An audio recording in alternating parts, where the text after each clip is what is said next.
Hey everybody, it's John King with Summit Funding. It is Friday, the 11th of August, and I am thankful that you are here to listen to my market update. Whew, it is a changing market, both in the short term and in the long term. So I'm going to talk about both right now and talk a little bit about affordability as well. So I'll start with affordability. We are dealing with a major affordability crunch. There are markets across the country that it's a couple $1,000s a month cheaper to rent a home than to own. Yeah, a couple $1,000s a month cheaper to rent a home than to own. So there's a lot of people making the decision that says, you know what? I'd rather stay as a renter. And in some ways right now, I don't blame them. I think you have to look at your own particular situation and figure out your why. Why do I want to stay as a renter? Why do I want to become a homeowner? You have to understand your long and your short-term goals. And I'll talk about what's going on in the mortgage world and how things are changing and the markets are shifting short-term and long-term. But right now it's more about your goals. Why are you buying a home? If you're a real estate professional or a mortgage loan officer, you've got to be talking to your clients about why do you want to buy in today's market? The truth is, almost talking some of my clients out of doing a loan is where I end up sometimes, and saying, hey, help me understand, why is this important to you? Because you know what? It's not an easy market to buy a home. It's not. And so if you don't have a really good why, then you're not going to do what it takes to succeed. And there's a lot of challenges in this market. There's a lot of sacrifice in the short term. It's a simple term called delayed gratification. I don't know many homeowners that I've talked to that say, man, I regret buying a home even though I sold it and made a significant amount of money on it. Now, there's timing when that doesn't work out. There's timing when you hit a foreclosure crisis like we did in 2007. But across the board, it's delaying your gratification so that you say, hey, I'm going to sacrifice a little bit now to get more later. I was listening to somebody talk this morning about business and about getting succeeding in business. And the conversation really got to, what does it take to succeed and be successful in your industry? And the fact of the matter is, it takes effort put in without results. We all focus on the results. We focus on whether you're in the process of home buying and saying, man, I'm so frustrated because rates keep going up and I can't buy that house. But you're continuing to make progress. You're learning every time. You're in the real estate industry as a realtor, and you're frustrated because I keep taking people out to look at homes and none of their offers get accepted, or the house went higher than what they could afford to spend and above their comfort level. I understand that, and it's super, super frustrating. But if you delay the gratification, if you focus on the journey, not the destination, you're going to have significantly greater success in life, in business. Delay the expectation of the reward, delay the expectation of the outcome a little bit longer. Get gritty and do what it takes today to build the world that you want tomorrow, to build the life that you want tomorrow. So from a affordability perspective, that's our biggest challenge. And you've got to decide, what are the things that I'm spending on today that I can afford to postpone, that I can afford to cut back on, in order to shift more of that money towards my house payment, because over time, house payments go down, rents continue to go up. All right, so let's talk about what's going on with the economy. I talk a lot about the markets. I talk a lot about statistics. I got to tell you, I am hearing more anecdotal stories about cracks showing up in the dam. Now, I'm not saying this to be negative. I'm saying it to be factual. I was talking to somebody the other day that's in the transportation business in the ag industry. And this client was telling me there's a lot of businesses that are struggling right now, a lot of agricultural businesses that are struggling and related industries that are struggling. I'm talking to more and more high-level white-collar executives who have been laid off, who have worked for a long, long time for a company. Middle management and higher-level management is being cut at a lot of companies right now. That's a bad sign for where things are going. And it's very, very concerning. And I talked a week or two ago about debt and how much debt is going up right now. Consumer debt hit $1 trillion in consumer debt. So people are building debt. They're saving less. They're spending their savings. And we're starting to see some cracks in the local economy. And I'm not talking about local here in California as much as I'm saying boots on the ground. The people who are actually in the jobs, I'm starting to hear more evidence that, hey, this is really going to be concerning for some people. Now, you got to think about what this really means to you. What it means to you is, hey, how secure am I in my industry? And how do I make myself indispensable in my job? The mortgage industry is a great example of this horrible phenomenon. We have significantly lost productivity and we've lost staff over the last year and a half. And we still have people working here though.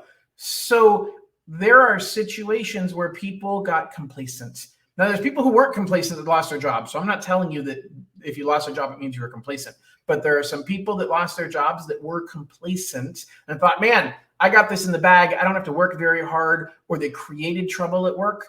And you got to think, if there's a cutback in my industry, who's the first one they're going to let go?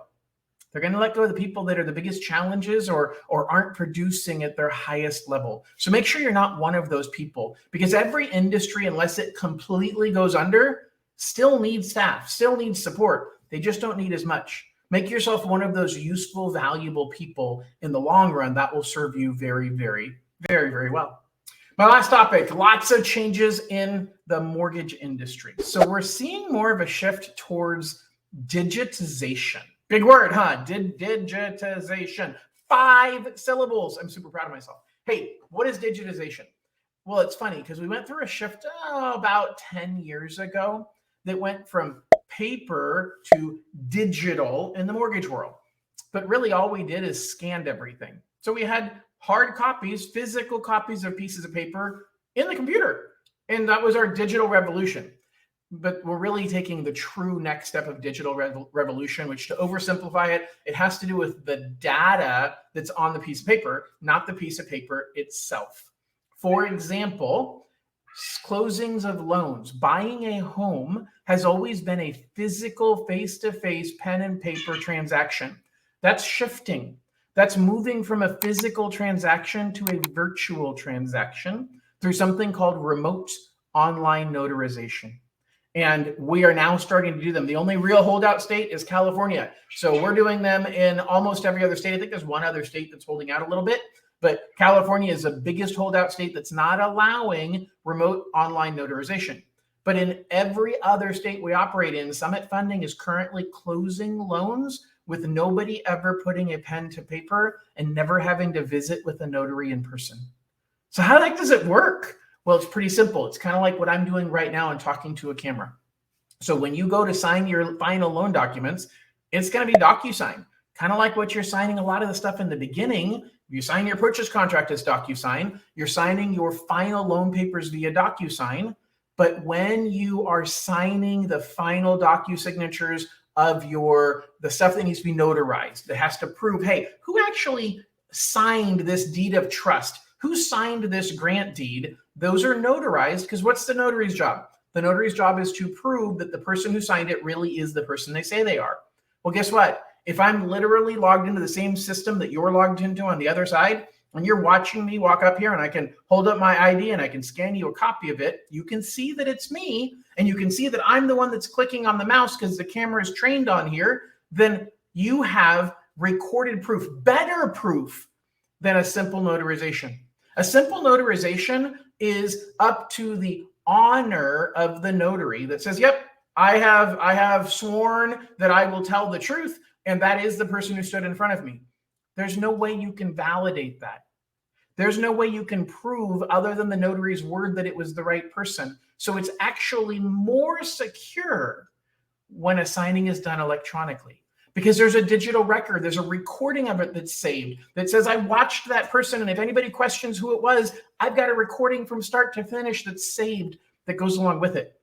But this is going to mean change. It's going to mean thinking different about the closing process, thinking different about when I go to get a mortgage and how do I handle the home buying process. And this part is really, really a good thing. Now, there's another shift that's going that has to do with appraisals, and it's been happening over the last few years. But right now, we've got a shift. It used to be that we'd have an appraisal waiver every once in a while where the system would say, hey, we don't have to do an appraisal on that property, we're fine.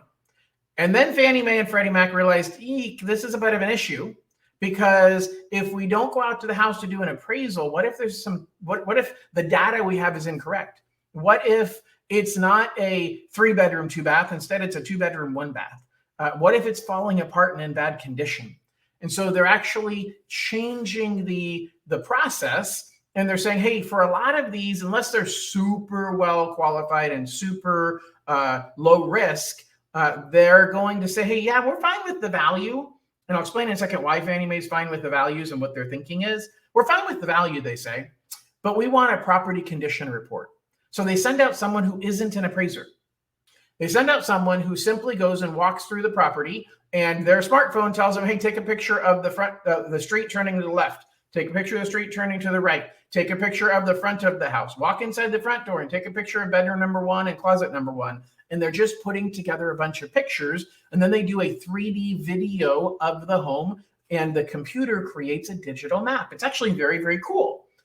The problem is they're not trained yet to look for certain things. We just had one where the property inspector went out there, but didn't ask or didn't verify if there's smoke detectors or CO2 detectors, or if the water heater is double strapped, which are requirements in the state of California. So now we've got a new unintended consequence that we now have to send somebody else out to prove something that the property inspector didn't know he was supposed to prove. Now, I'll step back for a quick second and explain why is Fannie Mae okay with the value? Because for the last, I think, 7 years, Fannie Mae has been receiving an electronic copy of every single appraisal that has been done for a conventional loan by every single lender in the United States on every single property that an appraisal was done in the entire United States. That data tells them better than any appraiser what the property really is worth.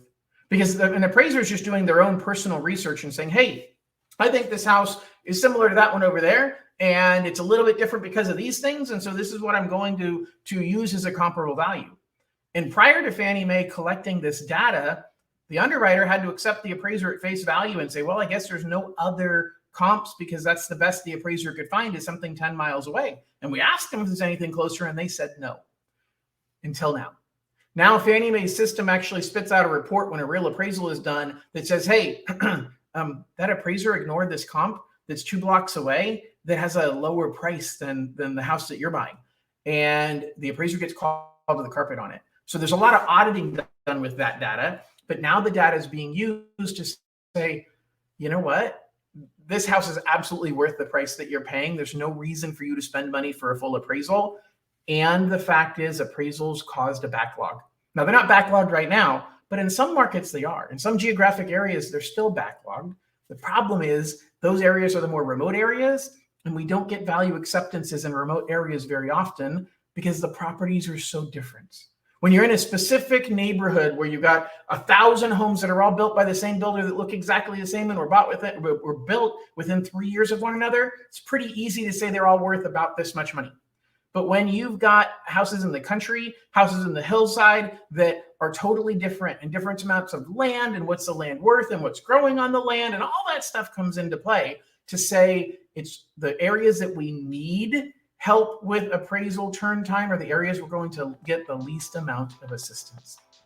Anyway, guys, I really appreciate you listening to me today. I want to remind you that I am not a nonprofit organization. I am here to help serve you, and I would love the opportunity to do so. So if you're looking to purchase a home, if you're looking to get out of debt and really refinance the home that you have to leverage the equity you've built, let me show you how keeping your low interest rate on your mortgage is actually costing you more money than you need to be paying.